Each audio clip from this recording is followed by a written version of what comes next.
Hello, everyone, and welcome to another JordanCon interview. I am joined today by Leia Powell, who is the multi-award-winning master stained glass artisan.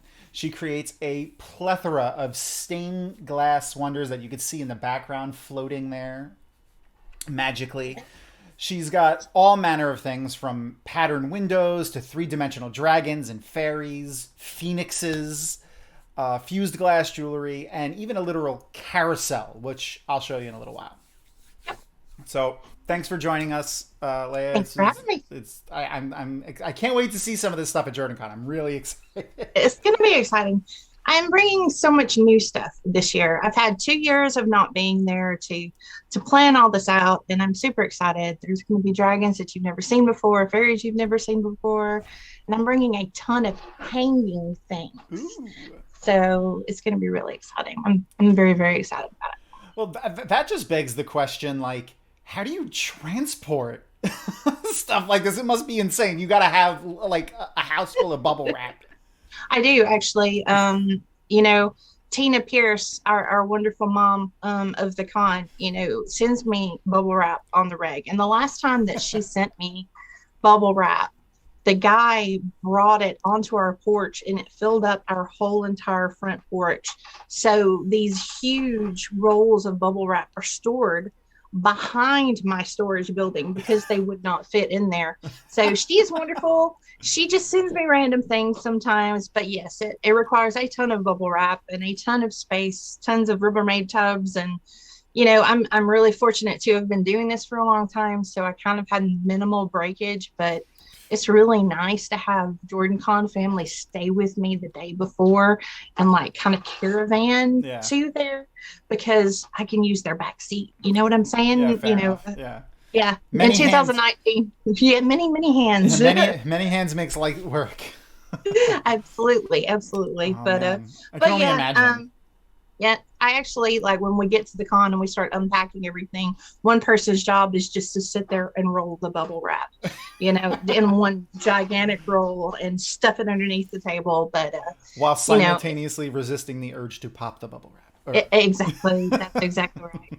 And a lot of people have asked me before, why don't I go to DragonCon or some of the bigger conventions? Can you imagine? No. Can you imagine? No. I mean, not to mention just the fact of that. How much glass I would have to make to go to a convention that big, but just getting it onto a table and keeping it from getting broken would just be a nightmare. My God. To try to even supply, like to have like a supply of things for a convention of that size, I couldn't like the artists alone, like drawing, but like carrying that much glass, just the sheer weight of that much glass. No kidding. It is like really heavy. Yeah. You just don't realize. I mean, it adds up really, really quick, and I mean, you've got the bubbles and they don't weigh a whole lot, but what's inside them do. So I don't know. It's pretty crazy, but over the years I've got it down pretty well. Which is a science in and of itself, I feel like.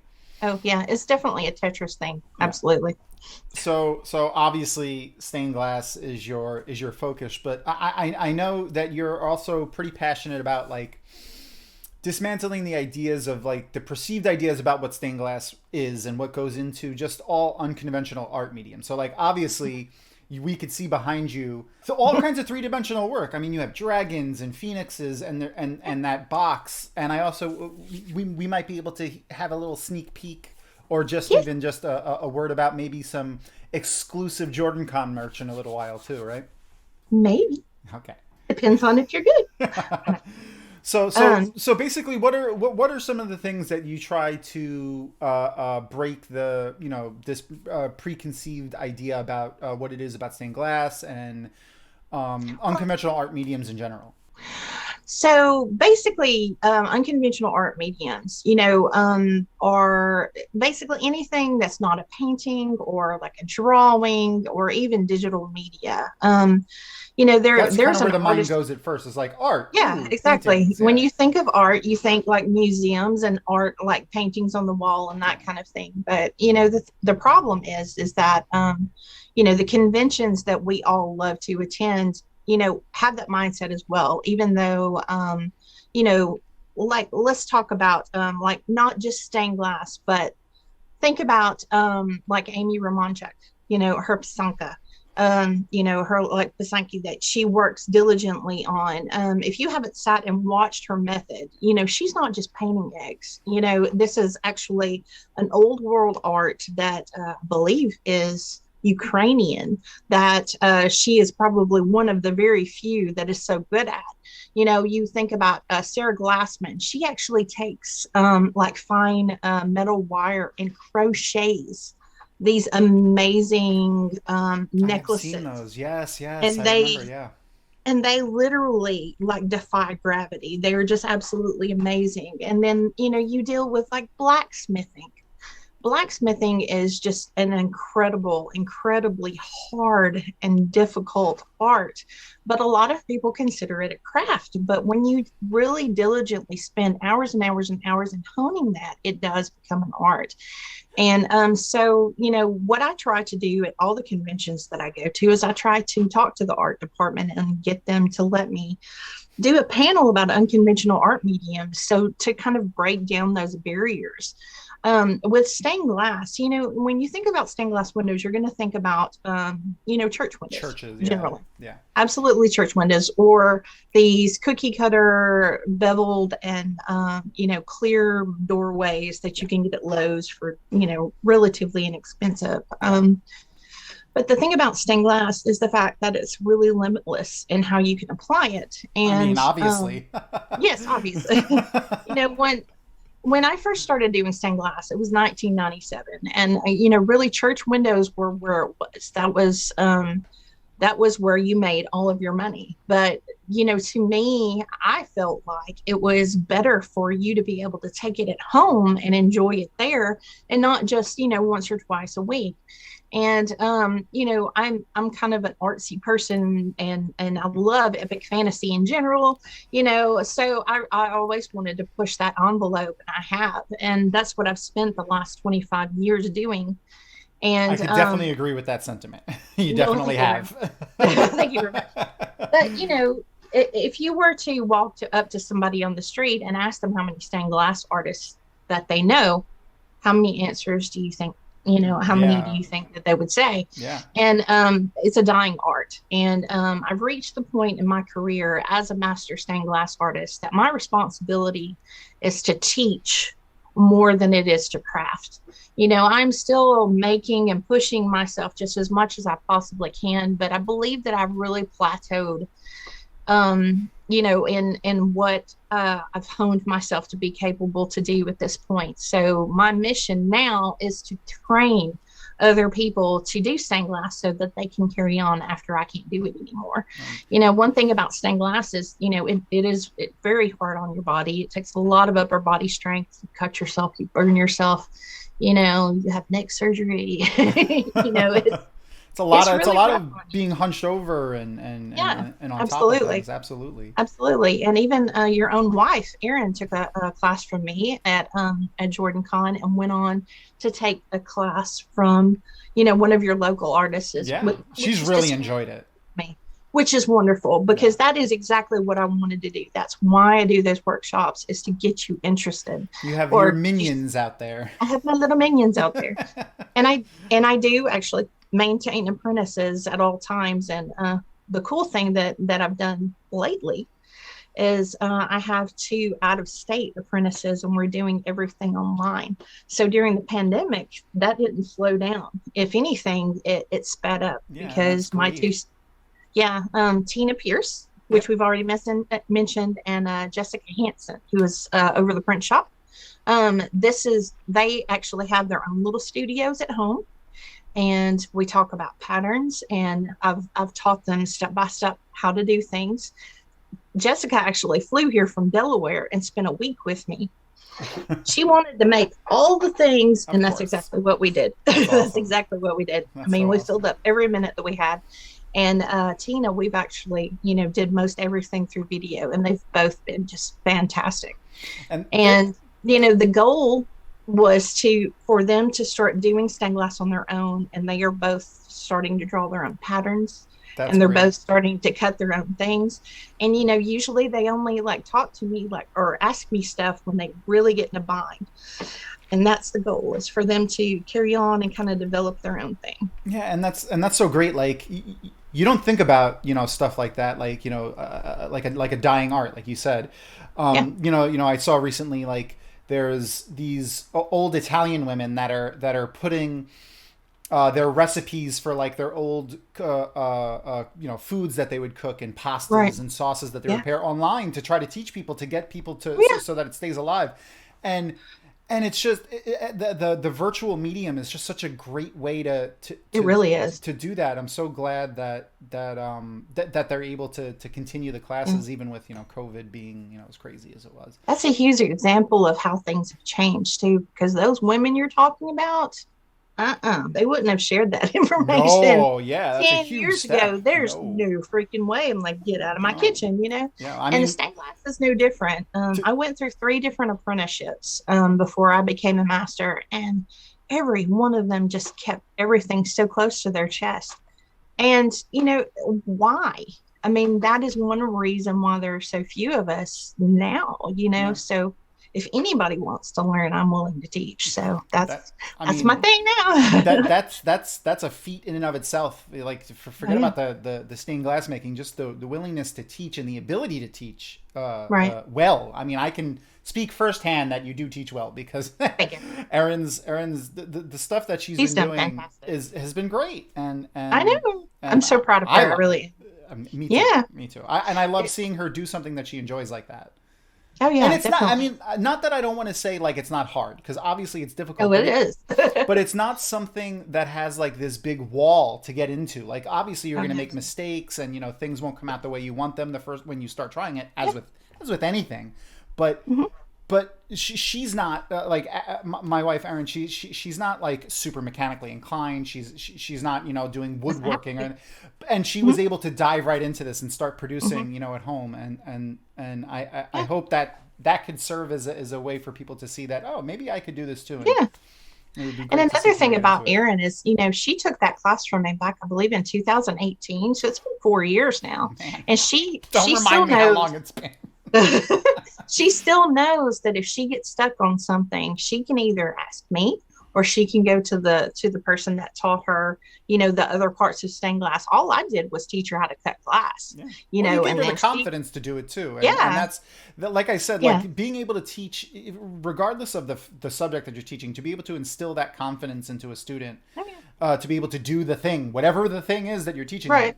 is a feat in and of itself. So, Yeah, especially 12 of them at the same time, which is what I usually do with JordanCon. which is a shameless plug for JordanCon. Oh, absolutely. Obviously, I mean, if you're here watching this, you're probably coming to JordanCon, or at least vaguely interested in it. Oh, But yeah. you will be teaching a stained glass at JordanCon, right? I So will. you'll I make sure to check that out, and also we mentioned obviously your stained glass, and obviously you sell your stuff, but you're going to have a booth at JordanCon as well. So I Yes, just in the shameless dealer's room, plug for and I'll be in the everybody. art. I'll be in the And art show too, obviously. yeah. But yeah, I'll have a booth in the dealer's room, and if I'm not in there, 2 of my minions will be, Lauren and Lori. And Lori has been my table mistress for years. It's to the point now where I just drop off the glass and get out of her way, because it is absolutely her domain at this point. I'm just like, okay, here's the stuff. And then I slowly back away. And she runs it like a well-oiled machine. She's been doing it almost 10 years now. And this year I got her an assistant, and I keep making Lauren repeat to me, okay, who is the mistress?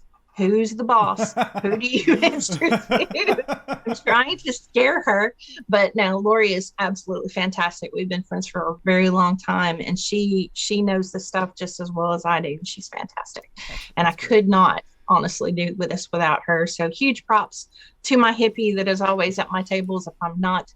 She is wonderful. Yay, Lori! All right, so now I have to start asking about the That's fine. the pretties that are behind you. So Yes, why yes. don't you like just give us an idea of what those are, and if there's any interesting tidbits of what may go into making things like that, because they're Absolutely, absolutely. beautiful and Okay, amazing. let's start with this piece of art here. This is actually, this was produced for the charity auction, and it's a spinner. is something that you can actually hang up outside if you wanted Oh to. my God, I'd be terrified. You can be terrified. It's fine.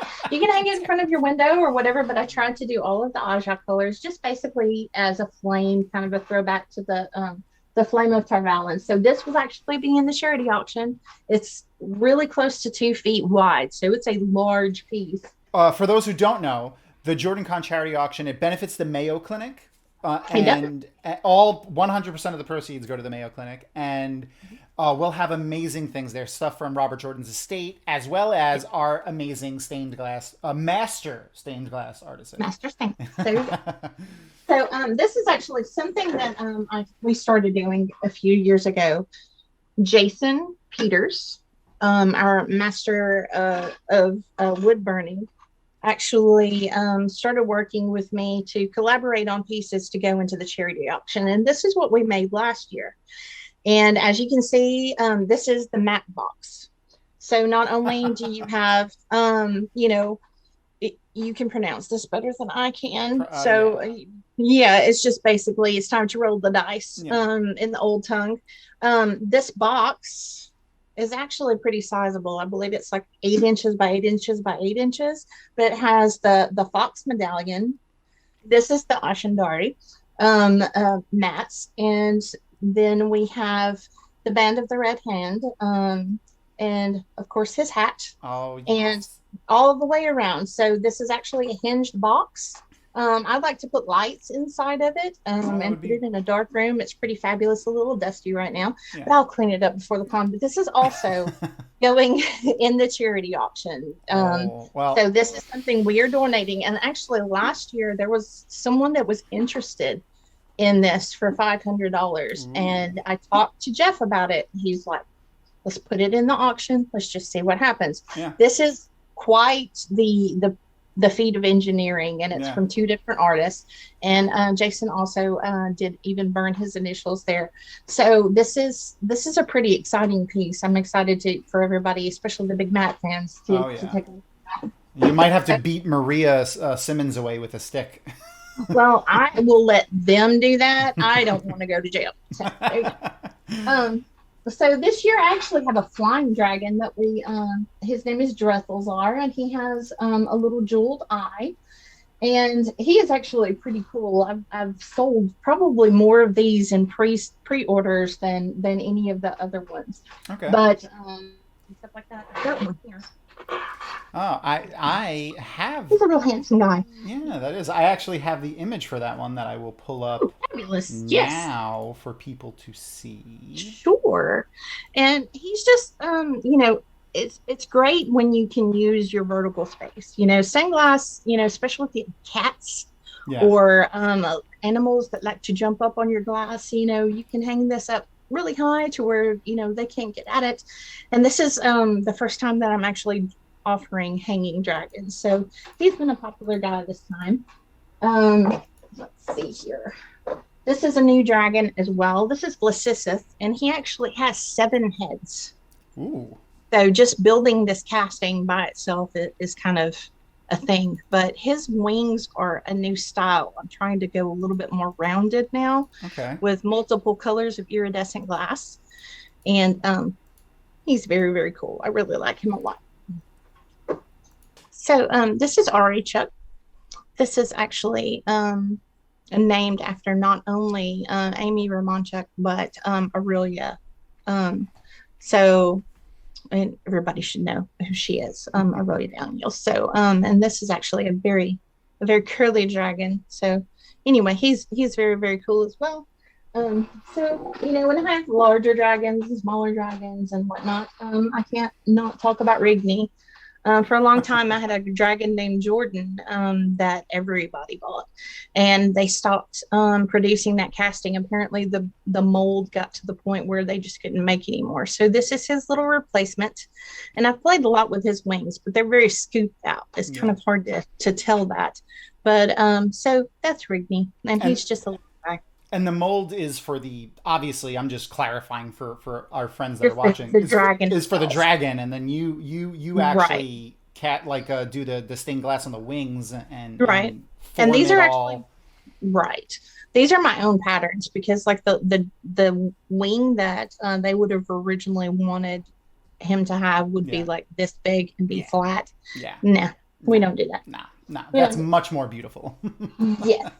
And this is actually a phoenix I made for Lauren Kamayak and a another spinner for her sister that loves peacocks. So I just hung them up there too. So I made just about anything. And, back in 2019, I think I got the weirdest commission I've ever had at JordanCon. Okay. And it was Cassie Terry. She wanted me to make a sprinkler head out of stained glass because she worked for a company that produced sprinkler heads. Okay. So she had tons of them on her desk.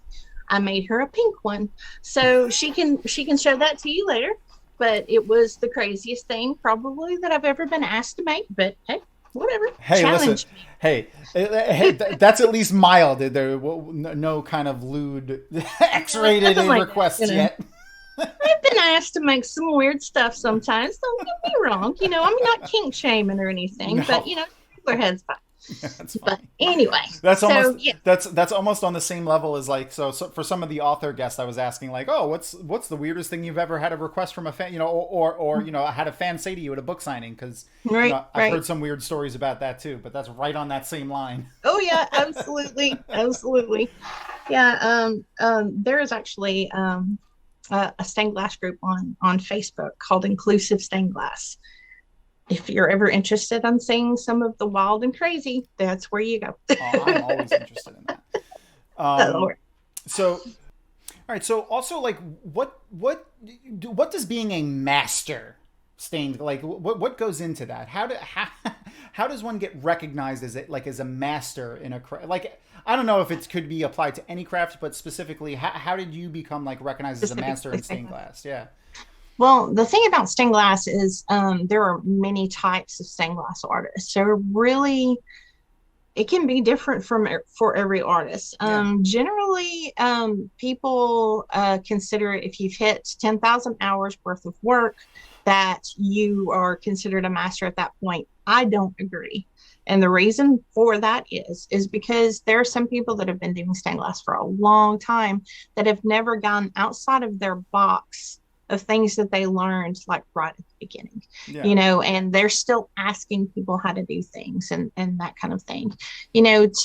For me specifically, I actually made history with my work. I was the first stained glass artist in history to be the sole maker of an author's licensed and trademarked characters. So I'm the only stained glass artist in the world that can legally make a stained glass window of Tarzan or John Carter of Mars or any work by Edgar Rice Burroughs. That's awesome. Yeah. So, it may be a little historical thing. Yeah.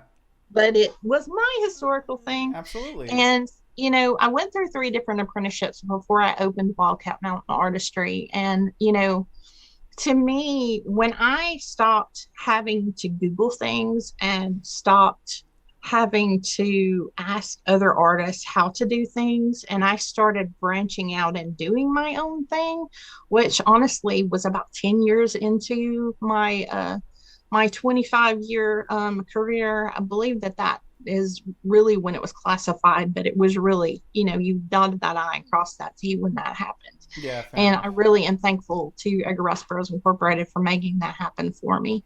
And since then, I've been licensed for other things as well. But, there are also restoration artists that take 200 or 300-year-old church windows, and they take them apart and they epoxy these old kiln fired glasses and stuff like that. My friend Bill that actually comes down here and hangs out with me sometimes, he's also a master, but he can't do what I do, but I can't do what he does. Oh, yeah. So it really depends on, what you do, what your little niche of stained glass is. I can only imagine having the responsibility of trying to piece together a piece of history like that. Oh, absolutely. Yes. And it's quite the feat. He's working on a church not too far from here that was the windows were actually made during the Civil War era. So he's got a huge responsibility, and I have helped him a little bit, but that's his thing. Yeah, This absolutely. is my thing, you know. So I mean, I do have a Tarzan window in my window here. That's my guy. Yay! So there's one there, but anyway. So you know, that's kind of what you do with a master when to become a master is you get to the point where you're the person that people are coming to and not the other way around. Yeah, absolutely. Yeah. That's huge. Yeah, no, I mean, I couldn't imagine. Wow, I couldn't imagine having to take that responsibility. Wow. All Taking right. on the responsibility of somebody's work. And I mean, you know, Edgar Rice Burroughs wrote these books over a Yeah. 100 years ago. Yeah. And there's a well-established, extremely picky community that is I can still imagine. very, very involved in everything. And they have Hmm. been so welcoming to me That's and to great. my husband as well. And to hang out with, you know, 100 people that just really dig, you know, Edgar Rice Burroughs' work. Yeah. Oh, that's great. Yeah. Just to give our friends here a little information about you.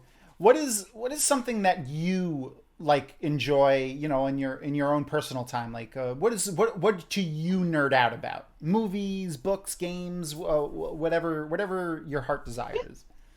I am I'm a big reader. I love epic fantasy books, and actually R.A. Salvatore, the creator of Dritz, he's actually a good friend of mine. We've known each other for the better part of 20 years or so, and we communicate pretty often. And you know, he actually was my mentor. You know, when I started writing epic fantasy, which I do have a little series that I've written, and I'm doing very slowly because I'm always making stained glass. But there are 3 books out in that. But yeah, that's kind of my escape is epic fantasy stuff. And I really dig paranormal romance and just anything kind of crazy that takes you out of reality and away from all this, you know. Yeah, so sometimes you got to get away from Yeah, you know your even though I'm sure you're extremely passionate and you love your hobbies, you got to get away from it sometimes. absolutely. And I do have a great group of chosen family, which you and Aaron are obviously a part of, that I am very frequently. You know, we're all a big part of each other's lives and supporting each other's arts. And I think that, you know, really supporting them is more of a hobby to me than reading at this point because so many of them are artists or writers or what have you. And it's been a couple of tough years for all of us. And I Yeah, think, you know, just sticking together and continuing to support each other and just keeping up with what everybody's got going on, yeah, you know, that's been a big thing too. And I have a day job too. Did you know yeah. I mean, I did. I don't know if they did, that? but Yeah, I'm a business intelligence computer programmer in addition to all this. So I don't have a lot of downtime anyway, but that's just the way that it is. But anyway, so that's kind of the things that I do. But you know, I tell you what, when I first opened up commissions for JordanCon, it's always crazy every single year. It's just like whenever we open up slots for that workshop, it'll fill up in like 3 hours or oh yeah, something like that. So I think in 10 days, I managed to get, I think, 53 commissions. And right now I don't have any in-house apprentices. So I'm cutting myself up a good bit right now, just trying to get everything filled out. But that's okay. That's what I signed up for, and yeah. I'll get it all done, and it's going to be great. I'm We can really have excited. like a blood donation mobile, like Yes. on the call they can come in and collect. Yeah. I'm O positive. If you want to just go ahead and write that down somewhere in case I come in, I'm anemic. I'll just be like, you know, paper white when I walk in the door with all the glass and just fall on the floor. Yeah, that's what I'll have. Been there. So the way I've been ending most of these interviews is with a series of questions that are from a fantastic show, or at least I think it's fantastic. A show that I used to watch as a kid with my mom, and sadly, it's the late great James Lipton of Inside the Actor Studio, Mhm. and he had like a series of questions that he would ask everybody at the end of all his interviews. I've pared those down a little bit because there were a lot more than what I have. But Yeah. I always found them fun and just a fun way to end these interviews. So with no more preamble, Okay. the questions are: what is your favorite word? Hmm. Dichromatic. Okay. The reason being is dichroic glass is ridiculously expensive. I think it's like $300 a square foot or something like that. And what it is it's a glass that has a kind of a metal sheeting on it. And it's the same stuff that NASA developed to put on the face shields of the helmets to keep the radiation away from their faces on the Okay. spacesuits. Yeah. And in 1998, I believe, they put it out for the glass industry and they really, really developed it.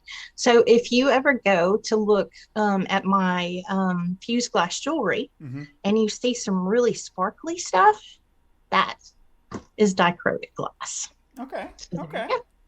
it's a little bit of science in there. You do have to fuse it at like 1300 degrees in order to get it to turn into a little pendant. It's in a kiln. It's pretty crazy, but just being able to access something that special and put it in a little piece of jewelry that you can carry around with you all the time is just exciting to me. Yeah, absolutely. That's really cool. I didn't know. You always see that in movies and stuff like that when they put their Yeah. shield down. It looks like gold almost. Like Yeah, it looks like gold, yeah. and it does have gold in it, just so you know. Oh, that's really cool. That's really cool. Yeah. All right. So, what is your least favorite word? Um, this is not going to be a popular answer. So I do a lot of writers panels and have for years, and Mhm. people really overuse the word trope. They really do, and I can agree with that. yeah, and I mean it's fine to use it once or twice, but when like it's the key word in about every other one of your sentences when you're Yeah. trying to talk about writing, if you're a writer and your job is to bring out descriptive words to build worlds for people, you would think that you would be able to find a different word, Yeah, right? that's fair. Yeah, absolutely. But my husband also is a writer. He's been a professional writer for 30 years, and he kind of feels the same way, and he has run into it as well. But I can remember being on some panels with relatively new with new authors, and I know that you get nervous when you're in front of all those people and Absolutely. trying to basically sell yourself so people will read your stuff. But find more words. Words are good. Okay, so the next one is, what is the first thing you notice about somebody? Definitely how they interact with other people. If you're going to be a jerk to somebody else and I'm just like observing you being a jerk, then I'm probably not going to want to be like around you much. But if you're open and happy and very interested in what the other person is saying, then that to me shows that you're a very interesting person that I want to be around. I feel very similarly. Yes, I would think so. So, other than your day job and stained glass, and also being an author, because you have all of the hats, what There's is so many jobs. what is a profession that you would, if you had all the time in the world, a profession that you would like to attempt? Not like, oh, I have the aspiration or the ability to do this, just something that you would, oh, it would be really cool if I would be able to do that. Hmm. That's a pretty loaded question. I love to fly in airplanes. I don't know if people are like really, really crazy into that, especially right now. But, to me, when the first time I flew in an airplane, I remember going up and it was like one of those red eyes where you take off when it's still dark outside. Oh yeah. The sun was coming up, the clouds were like pink and orange. And I mean, and nothing has ever compared to that in beauty to me. And I think that it would be awesome to be a pilot of some sort, even just, with a little private airplane or something like that. I just, it's something that people ask me all the time, what is it that you can't do? Because I do so many things, and that's usually the first thing that I say. I can't fly a plane. Yeah, well, that's fair. I mean, not many can. And That's then, true. what is your favorite curse word? Is that allowed? I don't No, know. we'll find out. Wow. I don't know. Well, obviously I cut myself a lot and they just kind of fly out of my mouth. Oh yeah. So, I think that shit probably comes out of my mouth more often than anything else, you know. Fair Just enough. it's just like on the tip of my tongue as my blood is spurting out of my hands, you know. So that's probably the one. What about you? Well, mine is got to be, it's got to be fuck. Got to be. It's just the pure Just diversity the of the go-to word. word. It's got to It's be. definitely It could yeah, be a noun, a pronoun, an adjective, an yeah. adverb. Like it's all over the It's place. it's very versatile word. You're Yes. correct. That's true. Well, thank you for coming. And if you want to find more out about Leia, check out her Facebook, which is Wild Cat Mountain Artistry, and that's Wild WILD Cat M and then MTN Artistry. That would be her Facebook site, and then you could find her over on Etsy at Geeky Stained Glass. Thanks Yes, for you can coming. just type in my name too. Oh Thank yeah, you. and yeah, no, yeah, or obviously just search Leia Powell in the If Etsy you search. if you ever Google yourself, you can just Google Leia Powell stained glass and all of it'll come up. So there you go. Absolutely. Thanks for coming. Thanks for having me. Mwah.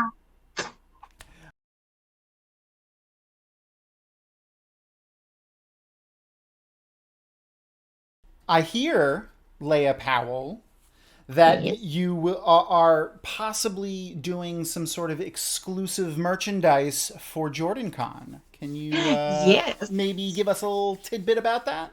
I can give you a little tidbit about that. I actually approached the powers that be and asked them how they would feel about me making stained glass items of the JordanCon logo. So yay. So I wrote a proposal for them Uh-huh. of a bunch of mocked up a bunch of different pictures of things I wanted to make, and Yeah. they approved them all. So we're all happy. Yay. So not only I'm gonna make some so I'm going to have not only the logo that you see all over the website, but I've also been given permission to use the Aja colors Ooh. around the art, and I'm actually going to take little sun catchers and the blue part of the logo. Yeah. I'm going to be putting in Aja colors there. That way you can pick your own. And also, I'm going to be making little small, just black and white pendants that you can wear, just little small ones, The just for ancient necklaces. the And ancient symbol of the Aes Sedai. yes, so it's really exciting. I'm really thankful to them for giving me a shot, and I hope everybody likes it. And I bought so much glass, so it's just going to be flying. And I'm excited. so I think that I'm not only am I going to have it at my dealers' tables, I'm probably going to put some of the bigger pieces in the art show, but I Ooh. think that they may even have some of it in the little store that they have where they have like the mugs and stuff like that Okay. at JordanCon. So super exciting stuff, and I'm really really excited about it. It was definitely an awesome thing for them to give me that shot. Great. I'm excited. I can't wait to see it and get my hands on it. People have to fight me because I'm going to probably have to get one of everything. That's just how I am. That's okay. And I did send you a little mock-up of one of the bigger pieces Ooh, that you can okay. show to everybody at And the end if you want. absolutely. We'll make sure to put that at the end of this video. And also, it'll be linked around this video somewhere, I'm sure. I don't know where to point when that happens, That's okay. but I'm Just just going point everywhere. it'll be everywhere. It'll be somewhere. It'll be right there. People It'll will be be right able to find it. there. All right. Well, thank you so much for having me, Thom. I really appreciate it. And thank you so much for coming.